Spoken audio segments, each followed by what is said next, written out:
po tom, čo ukrajinský prezident Zelenský jednostranne rozhodol, že zastaví tranzit plynu cez územie Ukrajiny. Myslím si, že v tomto máme rovnaký názor, ak tvrdíme, že takéto rozhodnutie poškodí nielen Slovenskú republiku na tranzitných poplatkoch, ale poškodí celú Európsku úniu, vrátane Maďarska, lebo sa vytvára obrovský tlak na rast cien energií v Európe. A budeme spoločne pracovať na tom, aby túto našu filozofiu počúvali v Európskej komisii. Ďakujem za otázky, pán redaktor.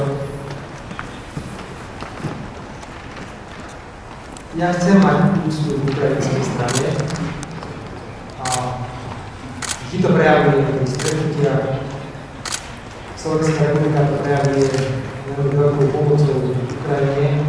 Mám záujem na stretnutí s pánom prezidentom Zelenským, aby som si hovoril o jednej jedinej téme, a to je téma zastavenia tranzitu plynu cez Ukrajinu.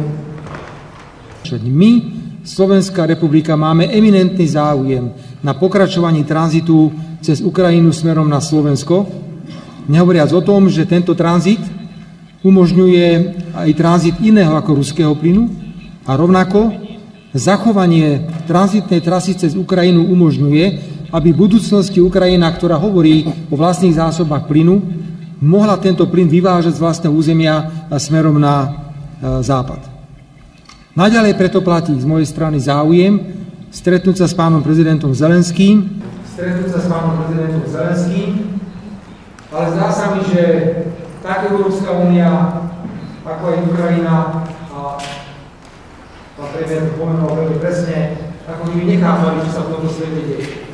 V tom zázname bolo všetko, o čom som v živote ani nehovoril s prezidentom Zelenským. A bola tam jedna všeobecná veta, že Ukrajina je pripravená baviť sa so Slovenskom o nejakej spolupráci energetickej. Megengedni szeretnék